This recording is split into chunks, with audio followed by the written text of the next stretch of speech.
It was a cold, rainy November night, the kind that soaks through your clothes no matter how fast you walk. I was 24 at the time, living alone in a small basement apartment on Pinewood Street. Nothing ever really happened in that neighborhood. Quiet families, parked cars, the same porch lights that stayed on every night. I'd just left a friend's place after our plans got cut short when the rain turned into a full-on downpour. So I ended up walking home alone, hoodie drenched, shoes squishing, breath fogging in the freezing air. Honestly, nothing about that walk felt scary. It was peaceful in its own way. The streetlights reflected off the puddles like tiny orange mirrors, and the steady rhythm of rain hitting the pavement was almost calming. I had my earbuds in, playing soft music, and my mind drifted away from everything. It just felt like a normal, quiet November evening. No tension, no bad feeling, nothing strange at all. Looking back now, I didn't realize it then, but that slow, quiet walk home would be the last moment I felt completely safe as I turned onto my street. The rain suddenly got heavier, the kind that blurs everything beyond a few feet. I pulled my hood tighter and kept walking, but something felt different. Not dangerous, just a tiny shift in the atmosphere, like the air had gotten heavier around me. While adjusting my hood, I glanced across the street, and through the curtain of rain, I noticed someone standing under a streetlight. They weren't walking or looking around, they were just standing there, completely still, facing my direction. Their shape was blurred, just a tall, dark outline, nothing detailed. I tried brushing it off, telling myself it was someone waiting for a ride, maybe checking their phone in the rain, normal things. But then, the streetlight above them flickered. Once, twice, casting their silhouette in quick flashes like a broken camera shutter. The figure didn't react at all. No flinch, no shift, nothing. Just stillness. I forced a quiet laugh to calm myself and kept walking, turning my music up a little. Probably nothing. Probably someone just stuck in the rain like me. But as I walked, something inside me whispered not to look back. I ignored it for a bit, but the curiosity ate at me. After a few steps, I glanced over my shoulder. The figure was gone. Relief hit me for a second, till I looked forward again and saw the same shape one block ahead, standing near the old mailbox, facing me like they had been waiting for me to look up. I blinked hard, confused at how they got there so quickly. The rain made everything unclear, but one thing I knew for sure, something wasn't right. I tightened my grip on my hoodie sleeves, picked up my pace, and kept my eyes forward. I wasn't afraid yet, but for the first time that night, I felt the quiet crawl of unease settling into my chest. I kept walking, faster this time, trying to convince myself the rain was messing with my eyes. The houses looked distorted in the storm, their porch lights bending and the sheets of water pouring from the sky. My breathing grew uneven, not from fear exactly, but from trying to make sense of what I'd just seen. A shadow disappearing behind me was one thing, but reappearing ahead of me felt impossible. I told myself not to look back again, but the urge wouldn't let go. After maybe a dozen steps, I finally glanced over my shoulder. The street behind me was empty, just puddles and the glow of distant streetlights. No silhouette, no movement. For a moment, it eased me. Maybe I imagined it. Maybe the rain distorted things. It happens, but when I turned forward again, my stomach dropped. The figure wasn't at the mailbox anymore. They were gone again, swallowed by the storm, leaving no trace except the lingering dread crawling up my spine. My heart started beating faster, and I tried to steady my breathing as the rain hit me like tiny cold needles. Then I heard it, a soft, distinct splash behind me, like a footstep landing in a puddle. I froze mid. The rain was loud enough to hide most sounds, but that splash cut through everything. I turned slowly, scanning the street, the driveways, the yards. Nothing, no one, just shadows trembling in the downpour. I wasn't imagining things. Someone had stepped. Someone was there. My pace quickened. Every house felt darker, every window colder, every shadow deeper. The street that always felt familiar suddenly felt foreign, stretched, wrong. Water dripped from my hair into my eyes, and I blinked it away, trying to stay alert. Another splash this time, faint, distant, but unmistakably real. I didn't turn around again. I didn't want to see anything. I just kept moving. Every instinct inside me whispering the same thing over and over. I wasn't walking home alone. By the time I reached the walkway to my basement apartment, the rain was pounding so hard it felt like it was shaking the ground. I just wanted to get inside and shut the world out. But the second I stepped closer to my door, something caught my eye and stopped me cold. My window. The small basement window right beside my entrance. There was a face behind it, not pressed against the glass, not moving, just standing in the dim light of the room, half hidden by the foggy rain-streaked pane. A pale shape, almost featureless through the water running down the glass, but unmistakably human, and unmistakably watching me. For a moment, everything around me disappeared. The rain, the cold, the sound of water hitting pavement. All I could focus on was that face. I blinked, trying to adjust my vision, hoping it was some weird reflection or shadow. Then the face moved. Just a slight shift of the mouth, like it was whispering something I couldn't hear over the storm. I stepped back, unable to breathe, unable to think. And then a tap, soft, deliberate, coming from the inside of the window. One tap, slow enough to feel intentional, like someone trying to get my attention, like someone telling me they knew I was standing there. My stomach twisted painfully.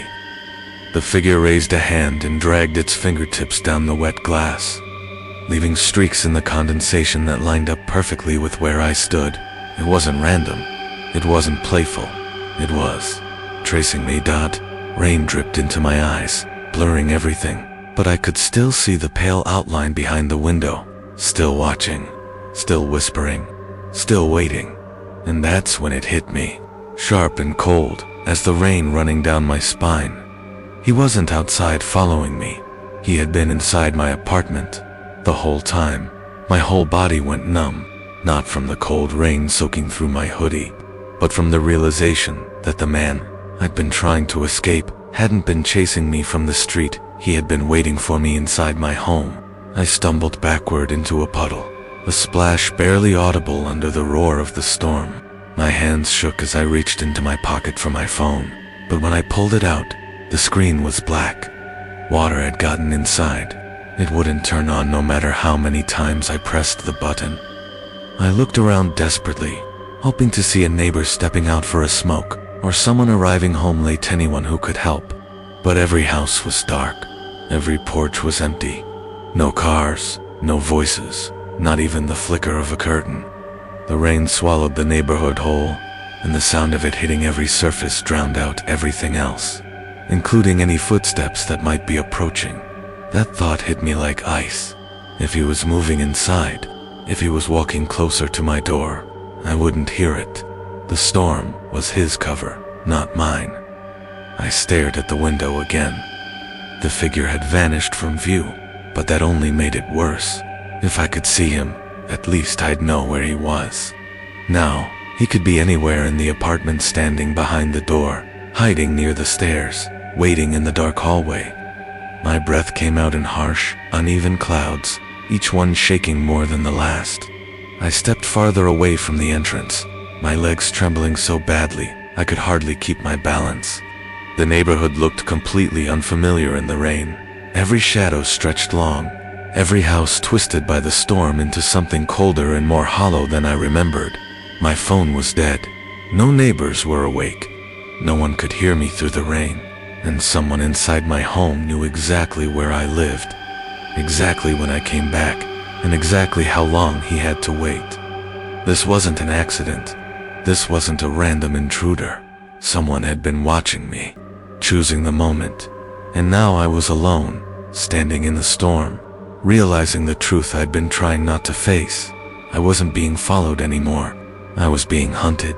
The moment the lights inside my apartment flickered, I felt something inside me snap. Once, twice. Then they went completely dark before blinking back on. And when they did, The figure I had seen behind the window wasn't there anymore. The room was empty. Too empty. Every shadow suddenly felt alive. I didn't wait to see anything else.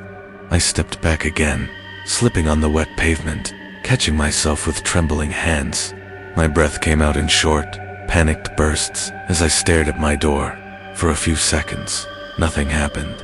The rain poured. The street stayed silent. And then the doorknob turned from the inside. A slow click, then another, then the unmistakable metallic twist of someone unlocking it. I didn't think. I didn't breathe. I turned and ran. My shoes skidded across the sidewalk as I sprinted, the rain slamming into my face so hard I could barely see. Behind me, I heard the basement door slam against the wall as it burst open. The echo cut through the storm like a blade. Heavy footsteps followed fast, aggressive, splashing through puddles with long strides. He wasn't stalking anymore. He was chasing. I didn't dare look back. I just ran across the street, almost slipping as I cut through the small parking lot.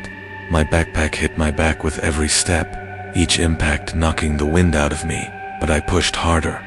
I could hear the footsteps getting closer than they should have been. The rain made it impossible to tell how far he was, but I could feel him behind me, like a shadow pressed against my spine. I reached the laundromat at the corner and grabbed the door handle, pulling with everything I had. Locked. Double quotes, please. Please, I whispered, tugging uselessly. My chest heaving, the footsteps turned the corner behind me. I bolted down the alley beside the laundromat, nearly tripping over a pile of soaked cardboard. The narrow space amplified every sound. My breathing, the pounding rain, the splashing footsteps right behind me. I pressed myself against the wall, sliding behind a dumpster, trying to make myself as small as possible. The cold metal bit into my back as I clamped a shaking hand over my mouth. The footsteps slowed. He was right at the entrance of the alley. I saw his silhouette through the rain, a tall, solid shape, chest rising and falling, head tilted slightly like he was listening for the smallest sound. He walked deeper into the alley, slow, deliberate, scanning the darkness. Each step sent ripples through the puddles, each ripple creeping closer to me. I held my breath until my lungs burned.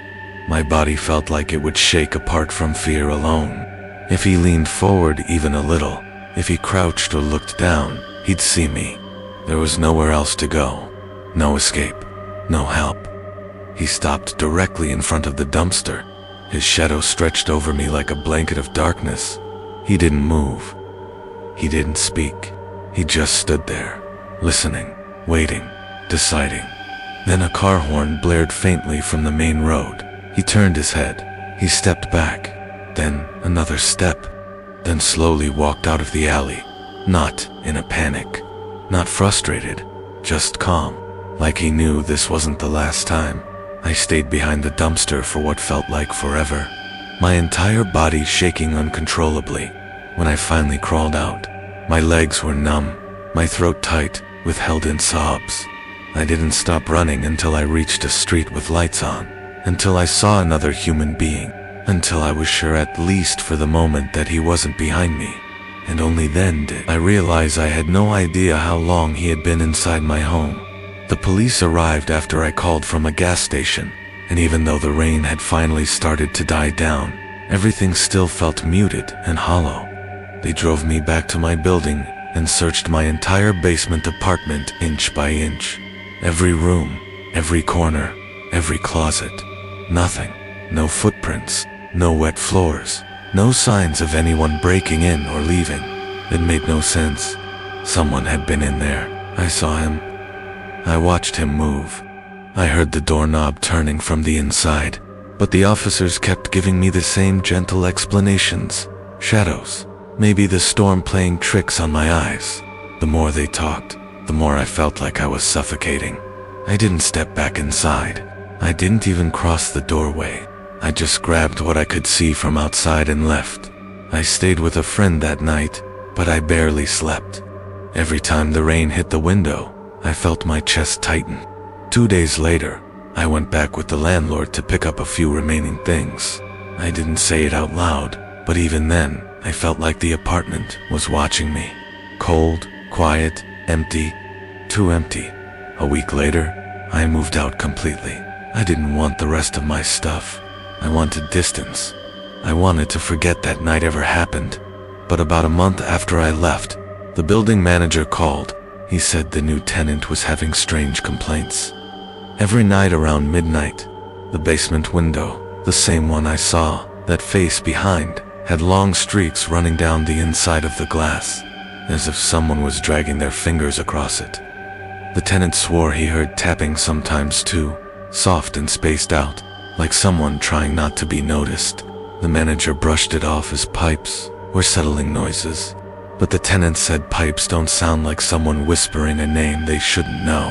He moved out 2 weeks later, and now, even though I live across town, even though I'm supposed to be done with that place, there are cold, rainy November nights when I swear I see him again. Not clearly, just a tall silhouette behind some distant window, head slightly tilted, standing perfectly still, watching like he's waiting for the right night. The night I walk past the wrong window again, I was 28 when this happened, and to be honest, I still can't fully explain it. I'd rented out a small cabin for the weekend, just a short break from work and noise and people. It was one of those places, tucked deep in the woods, surrounded by nothing but trees, rain, and the quiet kind of cold that creeps under your clothes. I'd stayed there before, so it felt familiar, almost comforting.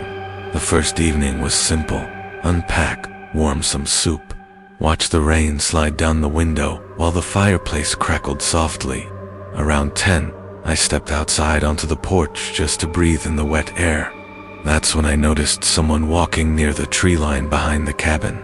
A lone figure, moving slowly along the edge of the woods. He wasn't doing anything suspicious, so at first I assumed he was another renter from a nearby cabin. I didn't think twice about it. Later that night, after turning off the lights and settling into bed, I heard a voice calling out from behind the cabin. A man's voice. "Hello? Anybody inside?" The tone didn't sound panicked or desperate, just searching. Curious, I froze, listening. He knocked on the back door, then called again, but I stayed silent. After a minute or two, the footsteps faded away. I waited longer before checking the window, but by then, the backyard was empty, just rain pouring over the grass. I tried convincing myself it was harmless, maybe someone lost or looking for help, but something about his voice felt wrong, too calm, too calculated. I closed all the curtains and went back to bed. The next afternoon, the storm grew heavier. I built a small campfire outside, just enough light to sit and listen to the woods. But twice while I was out there, I heard movement behind me, quick, intentional rustling that stopped the second I turned around. Rain and firelight mixed in strange ways, so I tried not to let my imagination run wild. But that uneasy feeling from the night before stuck to me like static. By evening, I went inside and locked everything. 10 minutes later, someone knocked on the back door again. The exact same voice from last night. "Hello, anyone home?" My stomach tightened as I slowly peeked around the corner toward the door, and the moment I did, I saw him. He wasn't knocking anymore. He was staring straight through the glass window on the door right at me.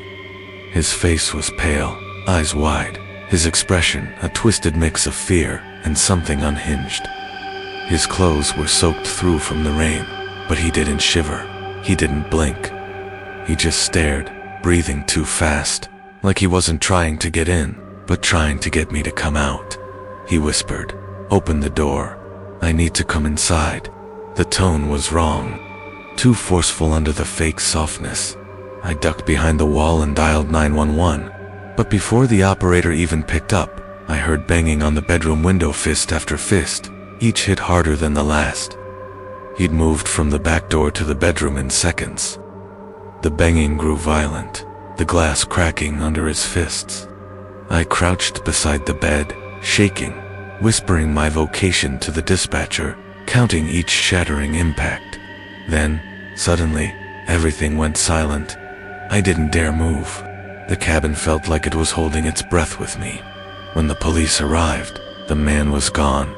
They searched the property with flashlights, found no footprints beyond the smeared blood on the broken window. They told me he must have injured himself punching the glass and ran off into the woods. But the woods were too dense, too wet, too dark for someone to disappear that fast. I never returned to that cabin. I never even went back to collect the rest of my things. But a couple months later, the rental company emailed me, asking if I'd left anything important behind, because the new guests kept complaining about a man knocking on the back door at night.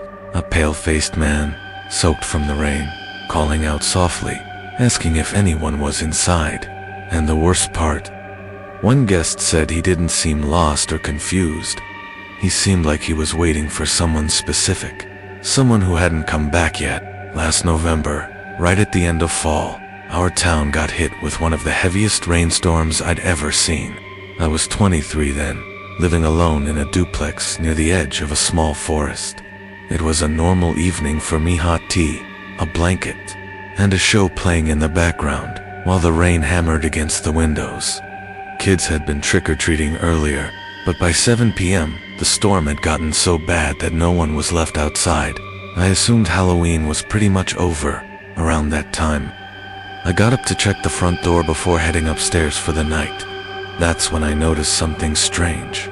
The door was slightly open, not wide, just cracked, letting a thin line of cold air slip inside. At first, I told myself I probably forgot to close it properly when the last group of kids came by. The storm was shaking everything. Maybe the wind had pushed it open.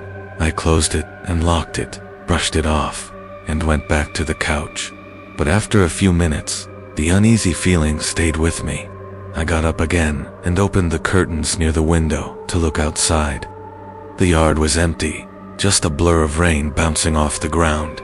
I was staring a little too long, maybe trying to convince myself everything was normal, when out of nowhere, the porch light flickered, once, twice, then steadied. I told myself it was the storm, just the storm. By 10, I was tired enough to head upstairs. I turned off all the lights, cleaned the last few dishes, and walked into the dark hallway. That's when I heard a slow, dragging creak coming from above me. I froze, staring up at the ceiling.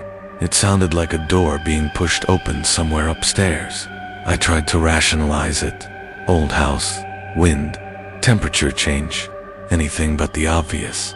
I climbed the stairs slowly, my fingers curled around the railing, heart hammering harder with each step.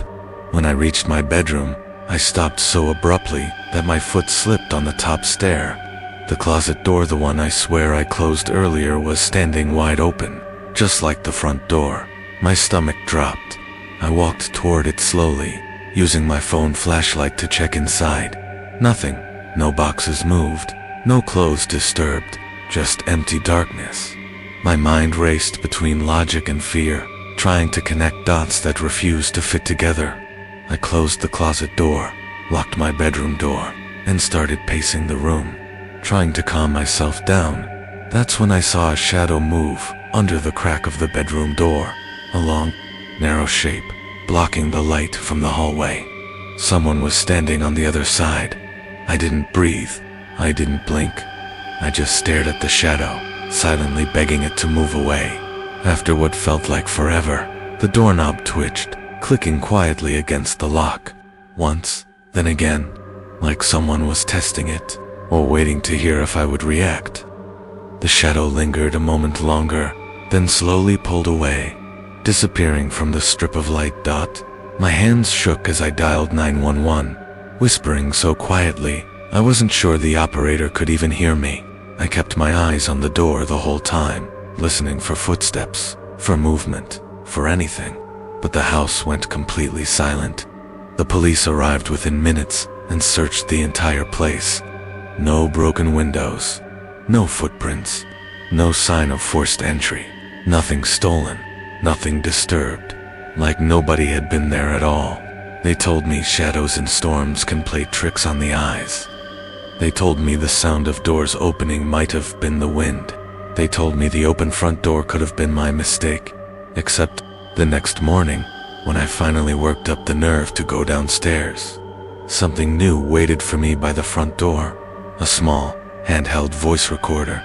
Old, scratched, the kind kids use as a cheap prank. I picked it up with shaking hands and pressed play. There were 3 recordings on it. The first was just wind and rain. The second was footsteps, slow, deliberate, pacing inside the house. And the third was a voice, a low whisper, right beside the recorder. "Are you awake yet?" I dropped it so fast it clattered across the floor. I moved out 2 days later, but even now, on cold, rainy nights, when the wind presses against my windows and the house creaks like it's breathing, I swear I hear footsteps upstairs, low, patient, deliberate, like someone is still walking the halls, waiting for a door I won't lock this time. 3 years ago, just a few days before Halloween, I started noticing something strange happening at my house. At first, it didn't seem serious, just the doorbell ringing at random times throughout the day. Every time I opened the door, no one was there. I assumed it was kids messing around since it was close to Halloween. Annoying, but harmless. Except it didn't stop. It kept happening once in the morning, once in the afternoon, and sometimes right after sunset. Always the same thing: doorbell, then nothing but an empty porch. I tried not to let it get to me. On Halloween night, it rained hard enough to drown the entire street in a sheet of water. Even the few kids who were out earlier had disappeared by 8. The neighborhood was silent except for the storm. I locked everything up, made myself comfortable, and went upstairs to watch a show in bed. 2 hours passed without a single interruption. Then the doorbell rang again. I ignored it at first. No sane trick-or-treater would be out in that weather at midnight. But when it rang again a few minutes later, longer this time, something felt off. I paused my show and went downstairs cautiously. I looked through the peephole, expecting to see a drenched kid in a costume, but no one was there. The porch was empty, exactly like all the other times. I stayed by the door for almost half an hour, waiting to hear footsteps, a voice, anything. Nothing happened. Eventually, I convinced myself to go back upstairs. But the uneasiness followed me. I left my bedroom door open, just in case I heard something again. I kept the curtains slightly parted too, letting the faint glow of the streetlights spill in. Maybe 15 minutes passed before I fell asleep. I woke up to the sound of the doorbell ringing again, but this time, it wasn't the doorbell by the front door. The sound came from upstairs. A different tone, a sharper chime. I sat straight up, heart pounding, unsure if I was dreaming. The house was dark, but in the hallway at the top of the stairs, I saw something lying on the floor. I walked toward it slowly, every muscle tensed, and when I got close enough, I realized what it was. A small handheld voice recorder.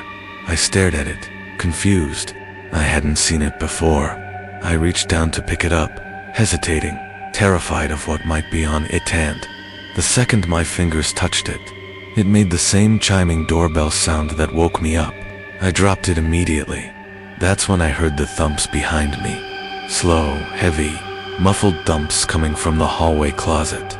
The door that had been closed earlier was now slightly open. I didn't wait to see who or what was inside. I ran down the stairs so fast, I nearly slipped. When I reached the front door and swung it open, I crashed straight into someone standing on the porch. He was dressed head to toe in black, wearing a pale mask with empty eyes, like a costume someone would choose specifically to scare people. I stumbled backward into the house, slamming the door in his face. But I immediately heard footsteps sprinting down the stairs behind me. Someone else. Someone inside the house. I didn't even look back. I ran straight to the back door, yanked it open, and bolted into the rain. I jumped the fence behind my yard and ran toward the woods, slipping in mud, branches whipping my face, water soaking me completely. I didn't stop until I reached a neighbor's house 3 streets away. I screamed and banged on their door until the lights came on and they let me inside. They called the police, but by the time officers got to my house, the porch was empty. The closet was empty. The recorder was gone. No sign of forced entry. No footprints in the mud behind the house. Nothing. The officers said it was probably a Halloween stunt gone too far, but I know better. Those two men had been planning it for days. The doorbell trick, the recorder, the timing. Everything was designed to make me open the door so they could corner me from both sides. I moved out as soon as I could and never went back. But here's the part I still can't wrap my head around. 2 weeks later, my old neighbor called and said someone had been ringing her doorbell every night at exactly the same time mine used to ring. Always when she checked, no one was there. And once, she swore she saw someone dressed in black standing at the edge of her yard, right where the streetlights didn't reach, watching her porch, waiting, maybe for someone who wasn't home anymore.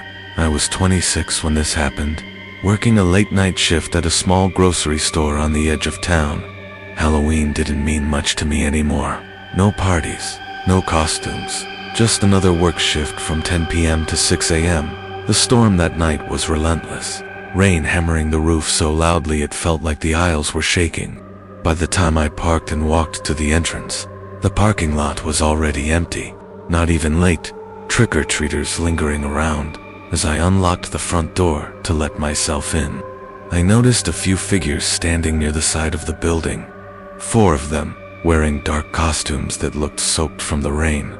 I assumed they were just some young adults messing around, maybe waiting for a ride or sheltering from the storm. I didn't think too much about it. I stepped inside, locked the doors behind me, and started my shift. For the first hour, everything was quiet. I moved between aisles, stocking shelves, listening to music through one earbud, but around midnight, I thought I heard something near the front windows. A faint murmur, like voices mixed with the rain. I walked toward the entrance and wiped the fog off one of the glass doors. Outside, barely visible through the heavy downpour, were the same for costume-wearing figures. Standing closer now, too close, and this time, they weren't moving. They were just facing the windows, their heads slightly lowered, like they were staring directly inside. I told myself it was just some Halloween prank and went back to work. Maybe they thought it'd be funny to scare the night shift worker. Harmless, annoying, but harmless. About an hour later, I was at the far end of the store, loading cereal boxes when a loud bang hit the front glass. I froze. Another bang followed immediately after, harder, sharper. I sprinted toward the front, heart pounding, and when I reached the windows, all 4 figures were pressed right up against the glass. Their costumes were dripping rainwater, masks covering their entire faces, white, blank, expressionless. None of them spoke or moved. They just breathed heavily against the glass, fogging it up with each exhale. I yelled through the door, asking them what they wanted, but they didn't react. Not a single sound, not a single gesture. They only watched me, silent, unmoving. I backed away slowly, trying to keep calm. Maybe it was still a prank. Maybe they were drunk or high. But before I could finish that thought, something smashed into the glass hard enough to send a spiderweb crack from one corner to the other. Not a hand, not a fist. Something heavier. One of them must have been holding it. My blood ran cold. I turned and ran through the aisles, heading straight toward the back exit. Before I reached it, I heard the front door shatter behind me. The sound of glass exploding into the store echoed through the empty aisles. Heavy footsteps followed multiple footsteps, splitting into different directions, spreading through the store. They weren't searching slowly. They weren't creeping. They were running for me. I pushed open the back door and sprinted into the rain, not caring about my jacket or my phone or the bag I left behind. I just ran. My shoes slipped on the soaked concrete as I crossed the empty loading zone, and when I looked back, I saw one of the masked figures turn the corner toward the back exit, scanning the darkness like an animal that could smell fear. I didn't stop running until I reached the main road, waving my arms like a maniac until a passing car finally slowed down. When the driver saw the terror on my face, he unlocked the door without asking a single question.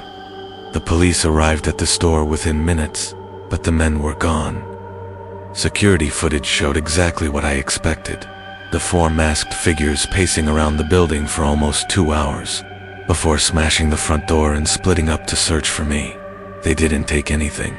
They didn't vandalize anything else. They were only looking for me. The footage didn't show their faces. They never removed their masks. They never spoke. They never even looked at each other. They moved like they had practiced this, like it wasn't random. That was my last night working there. But months later, a new night shift employee told me something that made my stomach twist. He said sometimes, on rainy nights, he'd see 4 figures standing in the far corner of the parking lot, not moving, not talking, just waiting. And once, when he left his shift at dawn, he saw a wet fingerprint on the outside of the front window, a long, smeared streak, like someone had dragged their hand down the glass right after watching him leave.